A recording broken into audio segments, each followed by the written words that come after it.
This week, we try to get through all the propaganda, all the bombastic headlines, and get to the truth about the truth, which is I'm out of my fucking mind. Welcome to Weekend at Effys. Join us on this wild journey and me realizing how long this wild journey has been and being excited to keep it going. But also, please listen to us on all your podcast things with a review and then put a little comment and then leave an emoji comment and then answer the poll and then go to the Substack and then follow the dates and then come see me in person and then I'll kiss you on the forehead.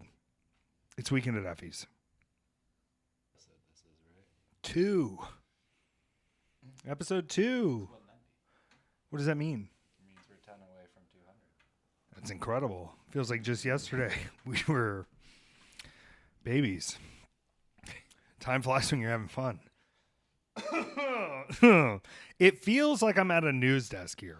Yeah, we are at a news desk. Is this the news desk? Is It's this a where news people are desk. getting the news of the world? Mm-hmm. We have to. We have to let the people know. This is a great day to be recording. It was beautiful outside today. I went to the gym. I got a deal on this new pair of Vans that I'm going to wear to Tokyo. Uh-huh. I got a pair of Carlos Santana brand Hymne sound studio quality headphones for $12 at Ross that I'm going to have on my flight to Japan. Big deal. Since we last spoken, I've been all over the world. You know, there's just a lot of joy in my heart. Oh, and by the way, Hulk Hogan's dead. And just to bring everything back, I want to be clear that... Do we call this episode Ding Dong? Yeah, well, there's another The witch witch I'm is looking at. There's another witch in the horizon. The thing is, I believe, this is a lot of performers wouldn't say this. I may have to take a cranberry break here in a minute, but I'm going to get through my point. The point is, I don't think being a celebrity, being a performer, being an entertainer, being anything of a media type, public facing person should ever excuse certain actions. Now, I'm not going to say illegal actions because I think sometimes the law is incorrect. You know, in Georgia right now, we're dealing with, I just read the report about Glorilla being arrested, even though she wasn't at the house. She's performing at the WNBA All-Star game, and she had a robbery. Her home was robbed by burglars. Do you know about burglars? Mm-hmm. And the police showed up and found her marijuana and then arrested her. She was not even present for this. So I don't think that's an action that's unforgivable because it's illegal. But I do think someone not ever apologizing for having hatred in their heart and for the things they said that were racially insensitive, especially when someone like Hulk Hogan has a lot of fans of all diverse, groups and different kinds of people all over the world. It's hard for me to separate the art and the artist when there's that in their heart. Like I've also been a person who says, like, I don't think anybody's a good enough wrestler to excuse a rape, not even a single rape. Like there's never like, yeah, I know, but he's 6 stars in the Tokyo Dome. It's one of the most incredible matches of all time. You got to let him have one. I don't think that's true.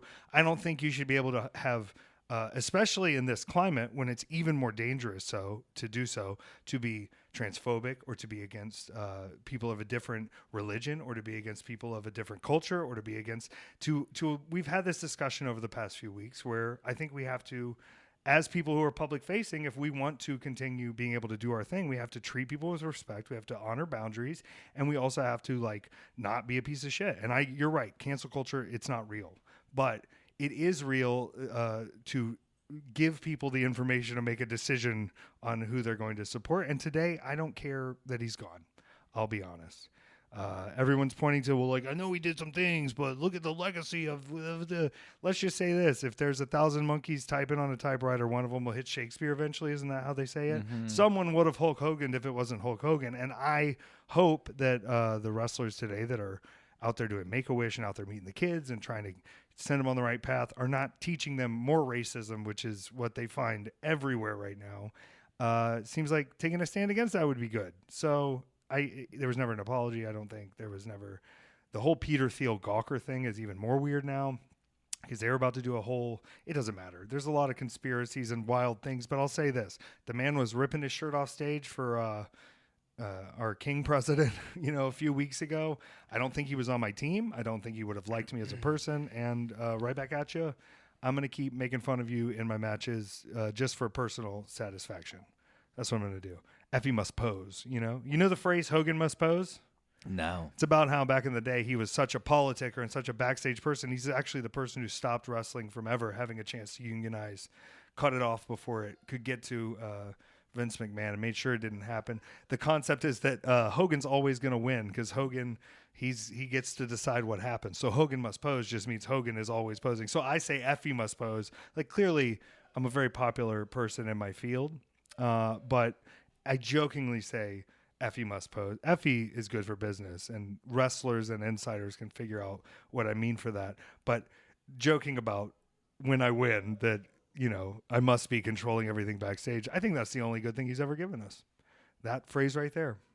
I'm going to take the dog out real quick. I'm sorry. She could just be venting for attention, but she's my little disabled girl. And when she yells at me, I take it to heart. And I've had her on the good wet food, so the shits are coming. I know. You need a pop. I didn't open it yet. I didn't open it yet. Yeah.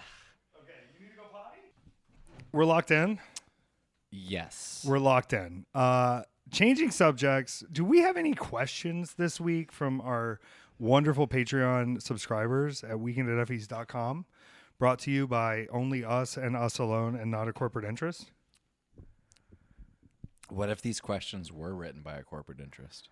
I would like to be informed, but informed consent is seemingly going the way of the dodo, as they say. They might be trying to bring the dodo back, which it just seems like maybe we figure out cancer before we start bringing back animals that couldn't hang.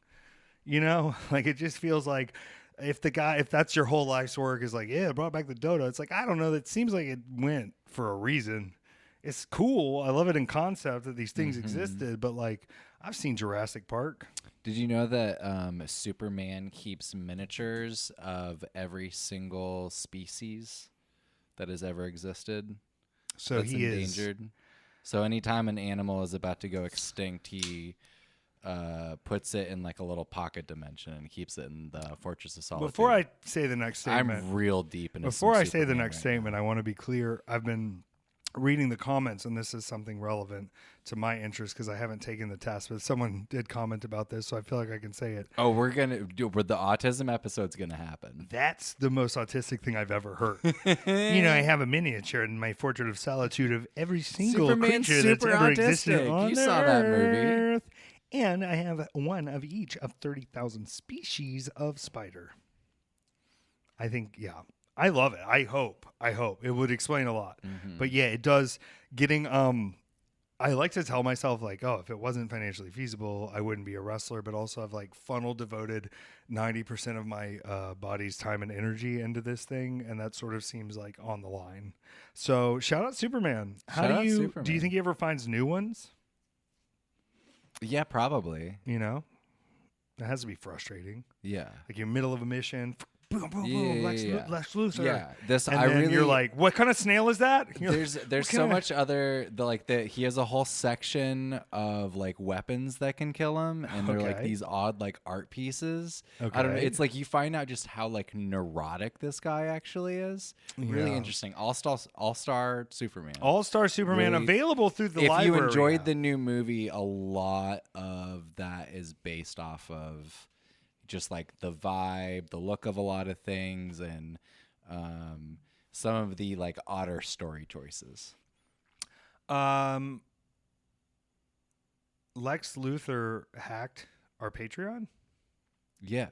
And that's the corporate interest controlling it? That's the monkeys on 1,000 computers? Yeah. Incredible. All right, well, what do y'all have to say about, what do y'all got to know? What do you want to know? What do you call a fit sheep? I don't know. A bodybuilder. Okay. All right. Okay. I'll give it to you. That's fair. Okay. Thank you, Ashley. Thank you. This is from Anthony. I'm currently going through my first adult move, and I'm all alone except for my cat. Any tips or advice? Hope all is well for you guys, the pups, and the chickens. Peter, I love you so much. I share the way that we are able to function under the same roof. Listen to me right now, buddy. Treasure it. I remember when I lived alone. It was incredible. And maybe something's wrong with me. But I had a whole 2-story townhouse to myself for 2 years, and that was a marvelous thing. You would clean if you needed to. You have all the function of the house. You just watch movies on the projector screen. You invite over whoever you want, and you send home whoever you want. And sometimes that boy in a motorcycle comes over, and you'll give him an hour of your time. And you don't want to have to explain that to anybody else. You know what I mean? So I say embrace it. But also, if you're not like me, who like has to create moments of solitude just like out of necessity, like I'll do it sometimes. I'm like, oh yeah, that's what I was missing, is like I just had to sit for a second alone. Maybe join a sports league or join a team or go out to a trivia night or go do a thing, because you live alone, but you don't live alone. And so find the new space, see what's around you. I hope you're in something walkable. I can't imagine. I think back to like places that weren't really walkable that I lived at. Oh boy. My life was not as good as when I had access to things. So hopefully you have a vehicle or access to transportation, and you can kind of at least, and you don't have to commit to anything, but you can at least go see some things, see what's around, see what interests you, and see what kind of people you run into, because I love the solitude of living alone, but I also see the joy in having time out with friends and places out with friends. And listen, you know, I also I prefer to live alone only in the sense that I feel like sometimes I'm a lot to deal with as a person, because I literally live financially through being a cult of personality, and it financially benefits you to be in that cult of personality. And so I don't ever want there to be like a weirdness to it, but also like it works out in my favor usually to not be living alone, because as you can see, like let me give you an example today, right? I was walking to the gym, intentionality to the MARTA station to get to the gym. My shoe that I was wearing just completely opened up and exploded. The white Chuck Taylors. The whole side came apart. My sock was out in the road. I thought it felt weird. And at that moment, I knew I needed new shoes. At no point before that had I considered replacing these shoes. I walked in, I bought a new pair of shoes, I threw the Chucks in the trash, and I put the new shoes on, and a guy walked by and went, "Nice shoes." And I went, "Thanks." And I went back to the MARTA station and went to the gym. It's not a flex to say like, "Oh, I just throw shoes away and buy new ones." It's me going like, I usually won't deal with some things until I have to. And living alone, like there's certain corners I'm not hitting. I'll clean the main area, but it's like, you know, having somebody who I'm trying to be mindful of someone else in the space, that can be very healthy. And also, I'm glad you said you had a cat. That's wonderful. Cats are solitude royalty, but they also love affection. So find the joy the cat finds in just sitting in the window alone for a while, because the cat will get pets too, and the cat knows it's going to have it both ways, and you got to have it both ways. Right? Any thoughts? 100%. No, I agree with everything that you just said. It's every living situation has its upsides and its downsides, and always just look to whatever the upside is, because living situations are temporary. And I think sometimes I found myself leaving places in town going, oh gosh, I don't feel like I really appreciated I want to appreciate what was good about being here, you know? And I've also like, at our age, right? Like, and probably a lot of our listeners' age, we've probably lived in a few different housing situations, I have to imagine. And as someone who, this is the second time in, the second time in about 15 to 17 years that I haven't moved every single year. Like there was one summer I didn't move, and now there's this is the first summer since like college where I haven't just moved. So it is nice to be able to settle into a place a little bit, but I realize, you know, everything is a little temporary, like you said. And I like to appreciate like, wow, this is much better than that time or that time or that time, even if there's things where I'm like, it could be better or things could be nicer. But also, you know, what a blessing that this home has been here. You never know. Your next move might be annoying. Moves are always annoying, but, you know, take it in and try to imagine yourself that you're 150 years old, because medical science and the healthcare system wants us alive as long as they can. And think back to right now in this new place where you're moving in, and hold that, because it might one day inspire the script for a new Tom Hanks film also starring Robin Wright, about how you can't live Directed somewhere by forever. Robert Zemeckis. That's right. Time. It's called Time. Living Room Time. Okay, I'm sorry. One of us. Yeah. It was a really thoughtful answer up until I just said just think about it so you can be like Tom Hanks at the end of that movie. Mm-hmm. Spoiler, he does get old, Mm-hmm. but she remembers. You remember we used to sit in this chair? You know what's crazy? What? Is I bet that book sucks now. What do you mean? Like the original book that it's based on? I'm going to say something. But it's not that good. I don't think that book was ever good. That was a visual trick. That was a one visual trick film that I didn't think was that heavy of a script. Did they describe in the book like? It's not that and long. Just remember it's not that long of a book. And just remember It's the not part that that long. you're seeing is only one part. You can only see this one part. And remember What's the that history. called? Home You used Here to have Now? Benjamin Franklin open this bitch. Remember that? Are they just saying? And then we found some Indian bones. Remember that? But you can only see this window. Remember that? What's it called? Here? Yeah, here. Okay, and The further removed I am, once again, like we discussed in the mini-sode, emotional terrorism. It's 6 pages. It's a 6-page graphic novel. Well, don't make it sound like this was required reading that is ruined for you. He made it into a 304-page graphic novel, and okay, never mind. So it's the. Okay, so the graphic novel makes more sense. I if don't it's know, why just are we showing digging the, this up right now? because we care about emotional terrorism and calling it out. In that film, there was at least me and 3 boomers to shed a little tear. And then the further removed I am from it, I'm going, you fuckers set us up. You fuckers walked in there and said, how can we squeeze them? How do we squeeze them? Fuck you, Tom Hanks. Piece of shit. You think it's just boomer grift? Yeah, it's 100% boomer Okay, grift. That new Flanagan movie with That's boomer grift? 100% Oh, boomer no. grift. Like Oh, no. like, but in its boomer grift that you think would be, like, they think is clever. Like they don't realize it. Like I think sometimes they know. Like Hachi was probably boomer grift. Honest to God. That's on our mini-sode, weekendateffys.com. How dare you say that about Hachi? Weekendateffys.com for the mini-sode where we get a little wild talking about all sorts of things, and we're going to be working on the WWE films. Did she just go in my room? Probably. Lucifer, she loves come here. your bed. I know. She loves that blanket. She wants to lay on the wolf blanket. Probably because it smells like Bobby. Bobby's not here this week. Bobby, we did a wife swap of dogs. So Cranberry came over here, and AJ said he wanted to see Bebop. So Bebop is hanging out for a bit. Ooh. What? So I was just seeing what Robert Zemeckis was up to, and he's got a movie with J-Lo and another movie with The Rock. Dwayne The Rock Johnson.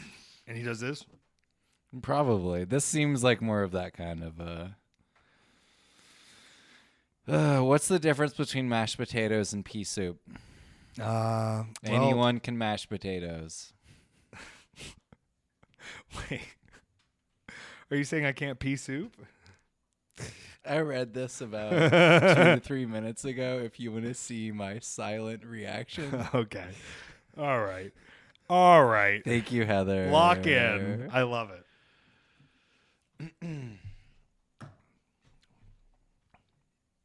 All right. Wait, is that all the questions? Yeah, we're done. You gotta have like an announcement at the end of it where you're like, okay, and that's all the questions. And that's all the questions. Why should people subscribe to the Patreon, Peter? Because it's awesome. Because we kind of do more than other Patreons do. If I know. I'm being honest. We've had a conversation this week where I hope you understand. I'm telling it from the heart, and sometimes I have to do it under recording so you can know it's true because I just it's too complicated to lie. Make sure. If you're subscribed to our Patreon, to once again, like living in a space, appreciate what you have. I have told Peter, I said, Peter, you put so much work into this Patreon. It's so wonderful. I've seen other Patreons. We're really going above and beyond. I said, if you feel like you're going too above and beyond, you can pull back a little bit. You kind of grit your teeth and you slap me in the mouth and you said, they fucking get what they deserve. And I said, what? And you said, they deserve everything. So sign up for any of the tiers. You can even link in as free right now just so you're hooked in. If you ever get some bonus money, you want to splurge, come help us out. It's a wonderful way to keep us able to keep us with the ability to upgrade things here, to get new equipment, to get new setups, to get new lighting. They keep raising the price on the Southland Tales Can Cut Blu-ray. It's like $90 now. So what's in the Can Cut? It's like a whole different movie. So yeah, please sign up for the Patreon. I'm gonna I can't question where it goes now, but I'm gonna say this: when the Patreon is nice, we are able to do cool things here, and I think my track record speaks for itself as someone who has consistently just poured money back into the Effy brand as it happens. I will say this: here's the real deal. All right, I've been roasted. Roasted. This is where I'm going to explain something and people are going to disagree with me. There's a lot of things about Effy as a performer that people don't understand. Like, here's one of them, for instance. They say, oh, we need like a copyright free song for you to come out to. And I go, I don't fucking think so. Because the concept of my entrance music is for the live audience in the room, right?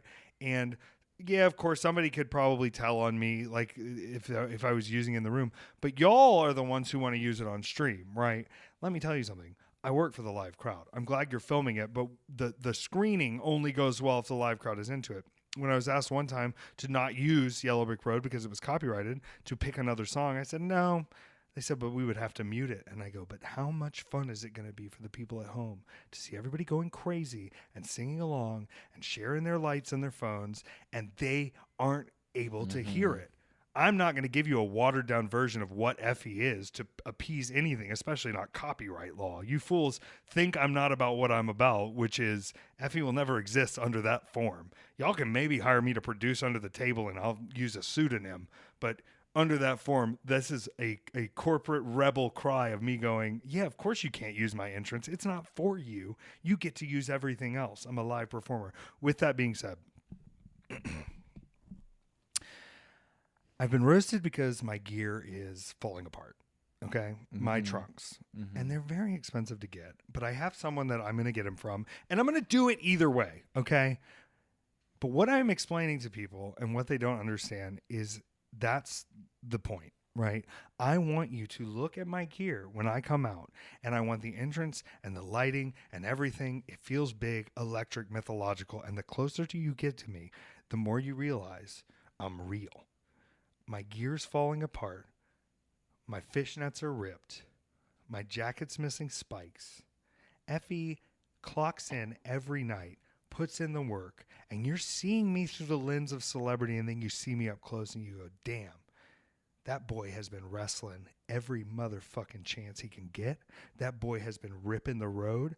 I'm not wasting my paydays on dressing up. I know what I wear. I'm Ronald McDonald. I've been wearing the same goddamn outfit all my life. Allie Catch, she says, we should get matching gear. I said I wear black pleather with daddy or Effy on the ass, vice versa on the front. I wear black fishnets. I wear black knee pads. I wear lizard skin alligator boots with pink laces, and I wear a jacket that is both gay colored and aggressive. My face will change. My hair will change. Everything will change. You will always know this is Ronald McDonald. Effy appears as Effy, and part of that is you know it's Effy, and you can see that I've been through it on the road. But here's where we're at. I've been roasted too many times by too many coworkers saying I need to get new gear. So I'm going to get new trunks. I'm going to do it. But you can help me do it easily by signing up for the Patreon. weekendateffys.com. Join any tier you can. Here's the thing. We're going to have a real conversation soon, because that merch discount, when people are doing bulk orders big, man, it kills me. But you know what? They deserve it. I'm still cutting a profit, and we are funneling money into this here because this is important. I'm willing to lose a little on that side if it'll get people involved in what we're doing here, because this is the messaging system. This is the way we go. Here's the thing. Part of me wants to just go like, well, we'll just fucking buy some advertising because people need to know what we're doing. But I think much like, well, I don't want to fail like Bernie Sanders, but much like Bernie Sanders, I think the message is far more received when it's not given to you in that way. And I don't think giving anyone a message in that way in any form of commercial that sells itself is ever that good of an idea, especially in the modern times. But we're not in a marketing class. We're in a podcast that I'm speaking to you in, which is tell your friends, tell people. I have people come up to the merch table all the time, and I wish you were there to hear it, Peter. And they go, I love your podcast so much. Your podcast is amazing. I'm on your Patreon. So sick. Please tell me. Please, let's get a picture together. That's like, those are my free pictures from now on, is if you tell me you're supporting the Patreon. Everything else, pay me, buy something. I'm at my job, y'all. I love you. I mean it. Kisses. tell me you're on the Patreon. That picture is definitely coming free, and I'll probably hook you up on some stuff, because what we're doing here, this is the lasting vision. They're going to go back to, what is it, episode 190? I promise you, if you look at the full material, if you go back to the beginning, minisodes, everything, there's well over 500 hours of us having conversations here that are not necessarily about wrestling, but that are exploring and getting deep and getting into it, and are also of things where, like, I can't believe, and I'm bragging on myself today. I feel good. There was just like a weight was lifted off of me. Like if somebody was leg dropping across my chest, brother, and then their leg got taken off and I can finally stand up and breathe again and throw punches. Like a dark force was removed from our fucking society. You know what I mean? I don't know what it could be, but I'll tell you what, Effy must fucking pose. Here's the deal. This is a week in, week out where I come in and record with you. And I was freaking out the other day because I went, God dang it, we got to get Peter out of Atlanta. You've been here too long. I'm literally last week I rode 8 flights in 9 days, 7 flights in 7 days, and I'm rolling back here. I talked to you in the middle of it, people. I was on the podcast in the middle of it, people, and now I'm at the end of it, and I'm about to go to Japan, and you know what? You're getting live reactions as I am living this fucking mayhem life of what's actually happening here. That's crazy. When I have dementia, I'm going to be able to listen to this back and know on July 24th, at 9:28 p.m., me and Peter were at the chicken house with the dogs talking. And that's so sick.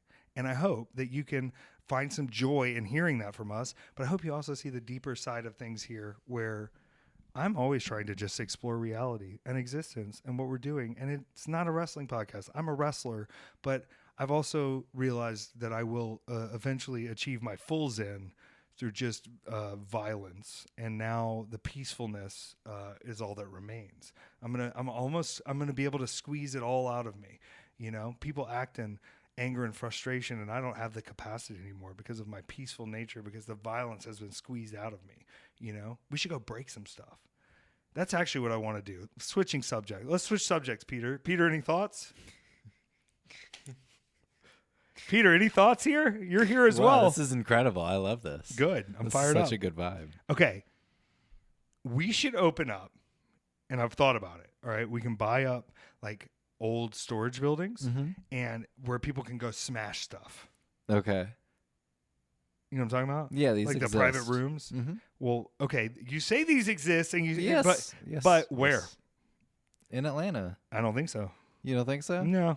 You don't think you don't think I can look up a break stuff room right now? If it does exist in Atlanta, they're doing a terrible job of letting people know. Yep. All right. What's the pricing on this? Okay. Total Rage ATL. Okay. Sick. Smash away your worries. Fully involved. Book now. Book us a room, Peter. Okay. Whoo boy. Oh, this is great. Okay. So 5 times medium-based electronic boogaloo and 30 glass items. Destroy 5 base electronics. Set price session between 1 to 5 people plus 45 minutes of hatchet throwing. From 145 to 166. This looks like a cheaper package. Okay, here's what I'm saying. If y'all sign up for the Back Patreon. to school bash teacher appreciation. Oh my God. Must show valid teacher badge to receive additional 35 glass smashing items and medium-sized electronics. Now, I am ethically against all of this. Will I go do it? Yes. Wait, how are you ethically against this? Because I just feel that, like, this is indicative of just the end result. Like, this is very late stage capitalism. What is this, Jubilee? Let me be clear, Peter. This shit is going to sit in a warehouse, in a storage unit, in a landfill. This shit is being created, and it's worse than ever, right? Okay, I agree. Somebody should be able to get it out of their system, and as someone who's gotten it out of their system, this, I think, this could reduce crime if we open these up state funded. Okay. The trash is going to trash anyway. Can I reveal something bad that please. I've done? Yeah, please. So really, like, very long-term relationship, like the big bad ex. I I used to break her coffee mugs. Oh my God. Why would you do that? Just like on purpose? Yeah. You're just like, that's evil, Peter. That's evil. Did you replace them? No. Oh my gosh. Peter, are you seeking forgiveness for this? No, I'm not. No, I'm not at all. Did she deserve those coffee cups? Oh my God. What, did she deserve me breaking them? Yes. 100%. Okay. This is what I'm saying. So I understand the idea of breaking things. Right. But I want to say this. As a release. Things are going to be broken anyway, is kind of what I'm looking at. This is the same reason we have to build more sex dolls, okay? Follow me on the logic. It feels good to break things, okay? Yeah. If I walked in that kitchen and I smashed a plate on the floor and I screamed a fucking obscenity, it would feel good. It would not be good for anyone else around me, nor should it be. It's not fair to put that traumatic kind of thing on someone else. Lock them in this room and let them get it out. Let them see how cool it feels. And then by the 80th glass, they go, okay, I think I'm going to go. I'm going to go to bed. And the wife is so happy because she doesn't have to deal with whatever's going on after he has 3 or 4 Bud Lights. Yeah. It's unprecedented. So you want to open one? Yes, absolutely. Okay. And seeing the pricing, here's what I'll say. We can double up the business. You want to know how? You ready for this? We get 2 trucks and we run a junk removal business where we charge people to take away their junk, where they don't care if it gets broken. We keep the stuff we want. We take the rest of the landfill. We get profit on the items after we got profit on the items. Are we giving away shit here for free? People's ideas? I'm about to run it. Here's the problem. I would be bored. I'm bored with that as my job. I want it as a side thing where I can like pay someone a good amount to keep them motivated to do it, where they'll enjoy it and like it, and I keep a little cut and I can come anytime I want. Like I don't have to make that much money off of it if it's self-sustaining and they're paid and they're happy. As long as I can kind of come there all the time and also be like, people keep breaking shit, I got to check. Like that seems fascinating to me. I think we're missing out. I don't want to do it though. I'm very much a guy who like, I want to be the guy who sells scripts to people, but they never get made, and I don't care because you paid me for the script. Yeah. I just go like, here's an idea I have, flesh it out if you want. And they're like, here's $50,000. And I go, I don't care if the idea gets fleshed out or not. It's gone. I didn't want to write all that fucking dialogue. It's boring. And here's the plot. Just have fun. Go for it. Right? Can I just sit in the office? I think you do have to write the whole script. Give me 4 Adderall and let me sit in the office. Y'all pay me per pitch, whatever you want to use. You ready for this one? He's a duck, right? But he was born without a bill. So he has to use different tools to make bills for himself, but he realizes that's a strength, and he uses all his different bills as like kind of a superpower. What's it called? Bill. I gotta name it too.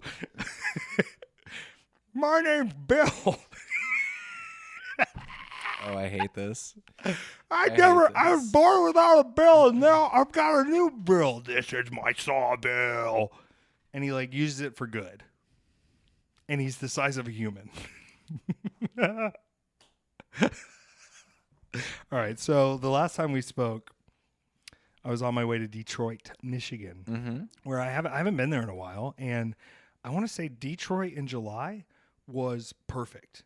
Okay. Atlanta, it's too hot right now. Yeah. But like I would much rather deal with the extremes of heat versus the extremes of cold. That's a choice I've made as a person. I understand the risks. I'm sweaty all the time. Like I said on the minisode, I think I've lost 10 pounds in like 2 weeks because I've just been between outdoor shows and the schedule I've been on and sweating all the time. I have lost like 10 or 15 pounds. It might be more than I think. Like I was at 209 today. Ooh. I'm normally like 225, 222. So we're a little skinny at the moment. I don't love it. I'm going to have to eat more eggs. Gave the girls a pep talk today. I was like, y'all, I'm increasing my protein intake. Like I'm really looking forward to getting back from Japan. The problem is I'm going to lose weight in Japan too. We're down to 3 because Zoe has stopped laying. Yeah, because she's molting. Yeah, they're fine though. I gave them more worms today. The worms are good for they have everything. Worms have everything they need. You don't want to go crazy with it, but it does motivate them. There's one kind of seed they don't like. I don't know what it is, but I go at the end of the day and there's just like the chuff of this one seed. That. Yeah, I want to know what the seed is. Yeah. It looks almost like rye or a faraway kind of. We're going to have to check the ingredient bag. We got another bag delivering, so we'll see how it goes. Okay, I was going to Detroit. I'm walking around outside. Okay, Detroit had some tough times. Like, I'd say like 5 years ago, it was like rough in Detroit. And they'll probably admit that too. The RoboCop times. Yeah. Is that when it was set? The times of the RoboCop. The times, yes. In the times of the RoboCop, things were tough in Detroit. But there's this show where these two gay boys are renovating neighborhoods. They're like, the show is called like Gentrify Your Neighborhood. It's the Property Brothers? No. They explicitly, legally have said they have never kissed on the mouth. And they're definitely heterosexual. I just want to say that clearly. And there's nothing that indicates otherwise, right? Mm-hmm. But it's a gay couple, and they basically go in and they're like, we're going to buy these Detroit neighborhoods. We love Detroit, and make them better. I think they've had an effect because there's so many cute shops. I had a poke bowl that was way too spicy to be from Detroit. Okay. And I was right around the area of, what's the county? I don't know. One of the universities there's all these beautiful the architecture is incredible in this downtown area. There are some areas that are still like a little rough, but it seems like there's like an upswing for Detroit. And I got to say it, I know it gets cold in the winter, and I know I get tricked by the Midwest. But based on a lot of factors, I think I could live in Michigan. I think you would love Michigan. You know who would really love Michigan? Is that girl on the couch over there. Now, she would like to wear sweaters. She wouldn't like to be cold. Mm-hmm. But she did do that thing the other day where so Cranberry's legs don't work, right? You know this. She's in a wheelchair. It's fine. And I put a sweater on Lucy because the landlord was here working on stuff, and it calms her down. She was in my room with Cranberry, and then I brought them back out here when he left. I left the sweater on. It came back. It was wrapped around her legs, and she couldn't move her legs. And I was like, is this in solidarity with the disabled sister that you have? Or did you just fuck up? Seems like she just screwed up because she was looking at me like, I don't know what I've done, kind of mermaiding around on the couch. And Cranberry was giving me one of those like, I know that's right. It sucks, doesn't it? But she's fine. She was wheeling around today, digging all over the place. The chickens follow her. I love it. She don't care. It's so funny. She don't give a damn about the chickens. It's so funny. Like, they'll come over and she kind of just like...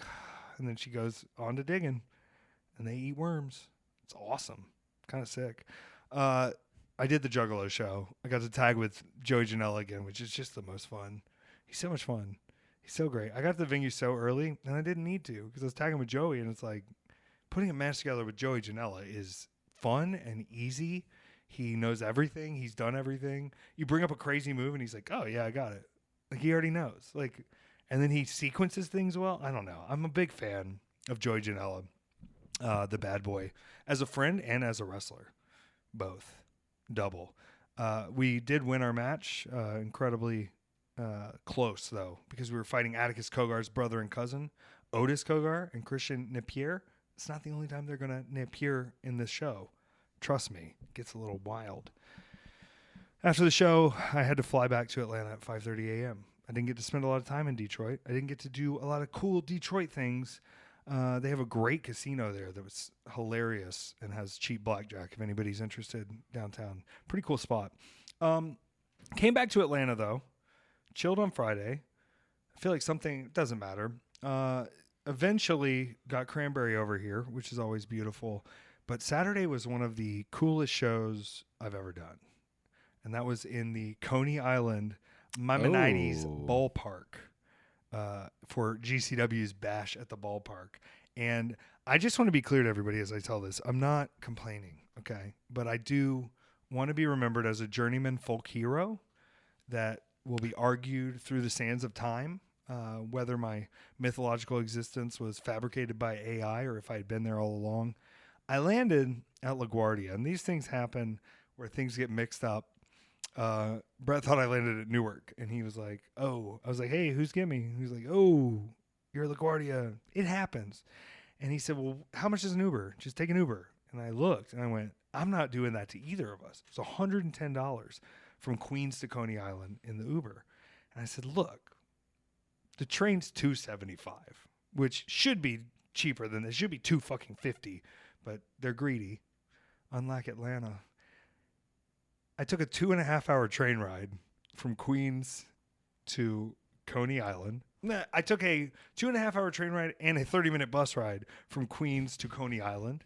The champ carried his own suitcase, rolled out right at the station, walked through Coney Island, saw my friends, met up, and walked into the ballpark. I'm a blue-collar, working American. I am someone who is down for the cause. I'm there. If I've got to take the train, I'm ready to take the train. Peter, you have to start training as well, because I think we should go on the Amazing Race. I do train. For the Amazing Race? No, I ride a train. Oh, yeah. But I'm not talking about like physical training. I'm talking about like suffering training. Oh, I thought you meant riding the train. No. We're going to put you through the suffering training. Okay. So that nothing can throw us off on our journey. Between your global roots and mind. Are you saying roots because I'm from Africa? Yeah, I am. My African brother, I love you. I can climb things. I can pick things up, but my brain doesn't work sometimes. So you are the brain, and then we're going to win. You just need me there because I know where all your stuff is. Yeah. Because you always walk in a room and go, where's my... Yeah. And I go, it's right there. It's awesome. It's the best. Imagine if I lived alone. I'd be just looking around the house. Earlier, I was playing L.A. Noire, and you're a detective. You got to look for clues, right? And then it took me like 45 minutes to find this vape. I'm over here like, I can solve the case. And it turns out I can't even find my own vape. Lost the keys for a second, too. It's fine. Like, it's okay. And it's not as bad as it used to be. For as many like brain injuries as I've probably had, which we'll get to more this week, I got to tell you, I used to lose stuff a lot more when I was a drunk. The amount of times I'd lose my keys or my phone or my vape, or more frequently my pants in situations that I didn't want to, drunk. Now, just a little bit, I say it's more like a dream state. Like everything's I'm not all the way locked in ever, really. Mm-hmm. It's kind of nice. It's kind of good. I can lock in like sometimes, but like not for long. Like I tell people I got a 20-minute limit on locking in. That's about how long a match is. I can lock in for 20 and then it's like, I got to do something else. I got to go sit over there, Coney Island Ballpark. I was immediately greeted by Brett, and he drove me across the field on a golf cart. So I was feeling my oats out there. We got everything situated. I had to face a man known as the root of all evil, Charles Mason. We've had meetings before. We met in that tag match where Atticus Cogar showed up. Lo and behold, he showed up again. Now, I was a little nervous. Sometimes I get nervous that my opponent, although they're evil or bad, this is kind of a hometown show for Charles Mason. He's a New Yorker. And turns out, no, they fucking hate that guy. His theme song hit, and it was just immediate fuck you chants. Wait, Charles Mason? Yeah. He's not British? No. Who's the British guy? Tate Mayfair's? Yeah. Yeah, there's a lot of like kind of murdery, rich white guys. Hey, well, Charles Mason isn't white. I think he's Dominican. Okay. I don't know. But like the kind of like Patrick Bateman did a number on wrestling. Yeah. Patrick Bateman showed up and they were like, I think I'm gonna make that my life. I think I'm gonna and it happened for a lot of gents. And you know what? I gotta say this. It seems like fun character work for an hour, but darling, Effy's infinite. I can't be locked into having to keep up the appearances of being evil all the time. I'm like a little evil sometimes, and that's easier to maintain. But to be evil, the root of all evil, think of all that's sitting on your shoulders, That's too much evil. It just weighs on you, And then I think they have too many ideas. My ideas are usually shorter ideas than what the Patrick Bateman types want. Well, I have a lot of respect now for Charles Mason after this match, I'll be honest, because my body was put through the ringer. I also got to spend time with Allie. Allie was back. We've made up. We're not enemies anymore. We're friends. You apologize for breaking your leg? I didn't break her fucking leg. She broke her own fucking leg. I'm not doing this. Okay. Here's the deal. Okay. Things happen in professional wrestling. Look at the material. It's unfortunate that someone was injured in a high-profile match like that, okay? It's unfortunate that we were both there. It's unfortunate that it happens to your tag team partner, but it's also fortunate that it's the only time I can think of it happening in a very, very long time. The last time somebody got injured in an Effy match, for real injured, someone tried to land a suplex, but didn't tell me they were going to land the suplex on their feet. So I did a snap suplex because I called a suplex that I called, and they tried to land on their feet and just snap their ankle. Darling, I'm like 6'8", 380 pounds. I'm allowed to lie about my height and weight now too because Hogan's dead. Darling, if I want to throw you, I'm throwing you. Y'all can think whatever you want about the boy in fishnets, but I'm a big old country motherfucker, and I'm going to throw you. How about that? What was I saying about Charles Mason? Oh, my God. Lord help me. Lord help me. This boy, this is the problem, right? This is like, they're like, oh, is he a better wrestler than you? Is he more evil than you? Is he more violent than you? No, but he's so fucking hot. Like, he's the hottest. Mm-hmm. And he was wearing a baseball outfit. He was wearing white baseball pants. And, like, you could see it. It was insane. It was like, and that's how you're going to get the belt off me. You want to know when Bussy lost matches? When Allie and Effy lost matches? When I got like a little too into the opponents. That's all the time. It would happen. That's how we would lose. And like, I'm looking at this guy and I'm like, he has a Garrett wire. What do you call it? A garrote wire? Yeah. Garrote. Whatever you call it. He had one and I like knew I was too distracted to remember that. You know what I mean? Mm-hmm. It was, I think he's auctioning him off. Here's the thing. He's very evil, but I can understand why people excuse evil things sometimes. But they shouldn't. You should fight it. You know what I did? I fought it. Now, granted, right before I was about to stomp his face into the championship, which is a little evil, but like, you're fighting fire with fire. You got to fight fire with fire, evil with evil. I was going to stomp his face on the belt because I couldn't get the job done. Atticus Cogar and his merry group of thieves or whatever. What was Robin Hood's guys? Little John? Yeah, but like, weren't they called like Robin Hood and the Merry Gentlemen or something? Men in Tights? Yeah, I don't know. Either way, those two show up in those three show up in matching outfits and beat the shit out of me. Mm-hmm. Charles Mason tries to win. It was Merry Men. The Merry Men? Yeah. Yeah. Atticus Cogar and his Merry Men show up. Beat the shit out of me, powerbomb me on my fucking head again, and then leave Charles Mason to attack me. I kick out. Fuck you. And then he pulls out the garrote wire. I'm going to pronounce it both ways at once. Chokes me with it. Now, luckily, I'm smart. If I'm getting choked and you're up here, I'm going to pull you over me, right? I can tuck you forward. Yeah. So I tuck him forward, but Atticus Cogar has gotten back up on the ring because he's pissed because it didn't work. And he was trying to tase my face. You remember when he tased me a couple weeks ago? So you can check the old episodes when he tased me. Who's it from Mortal Kombat? Johnny Cage has the taser. Does he? No, the cop has the taser. Oh, yeah. Yeah.